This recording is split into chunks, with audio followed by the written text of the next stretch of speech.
प्राचीन भारत। देखिए इसमें का समझता है, प्राचीन समझना है। प्राचीन किसे कहते हैं उसको समझिए। प्राचीन का मतलब होता है पुराना।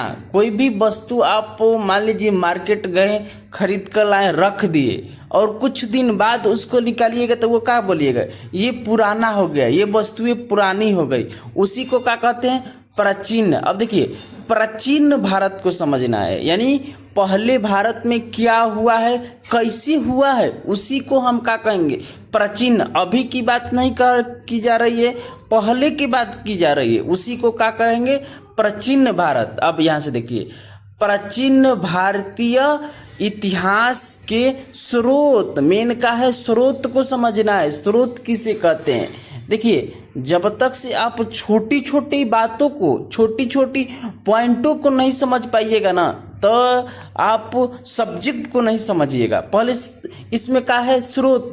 स्रोत का मतलब क्या होता है, मान लीजिए कि कोई नदी हो गया, उस नदी में कहाँ से पानी आ रहा है, किस जगह से, उसी को क्या कहेंगे, स्रोत कहेंगे। उस तरह नहीं समझ में आ रहा है तो ये देखिए, आप पढ़ाई कर रहे हैं तो आपको पैसा कौन दे रहा है, उसी को क्या बोलेंगे, स्रोत बोलेंगे। या आप कोई बिजनेस किए हुए हैं, कोई दुकानें खोले हैं, उसमें फंडिंग कौन करता है, पैसा कौन देता है, कहाँ से पैसा आता है, उसी को क्या कहेंगे, स्रोत कहेंगे। स्रोत समझ में आ गए। अब देखिए प्राचीन भारतीय इतिहासों के विषय में जानकारी मुख्यतः 4 स्रोतों से प्राप्त होती हैं। यानी कहने के मतलब है प्राचीन भारतीय इतिहास के बारे में हमें 4 जगह से जानकारी मिलती है।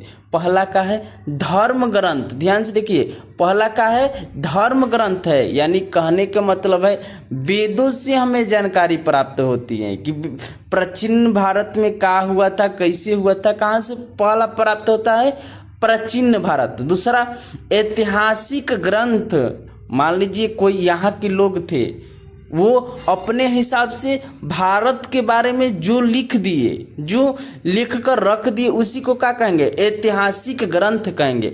अब विदेशियों का विवरण, यही मेन समझना है, विदेशियों का विवरण।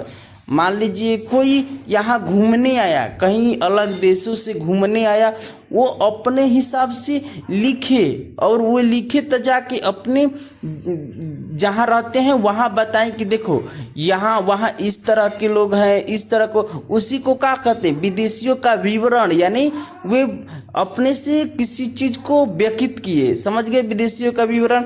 अब देखिए पूरा तात्विक संबंधित साक्ष्य, पूरा तात्विक संबंधित साक्ष्य, यानी कहने का मतलब है ये भारत में क्या प्राप्त हुई है। मान लीजिए कोई चीज़ें हैं, लोग वो प्रयोग करते थे, वो वहीं छोड़ दिए, वहीं दब गए मिट्टी में, उसी को क्या कहेंगे, पूरा तात्विक संबंध कहेंगे, साक्ष्य।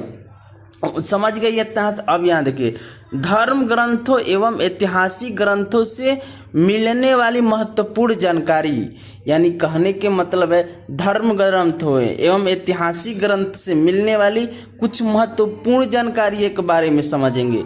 यहाँ से देखिए भारत का सर्वप्राचीन धर्म ग्रंथ वेद है, यानी कहने का मतलब जो सबसे पुराना चीज़ है भारत का, वो क्या है, वेद हैं। जो ऋग्वेद, यजुर्वेद, सामवेद, अर्थवेद है, ये आगे चलकर इसी टॉपिक में, इसी में आपको हम बताएंगे। तो सबसे पुराना क्या है, वेद है। अब आगे देखिए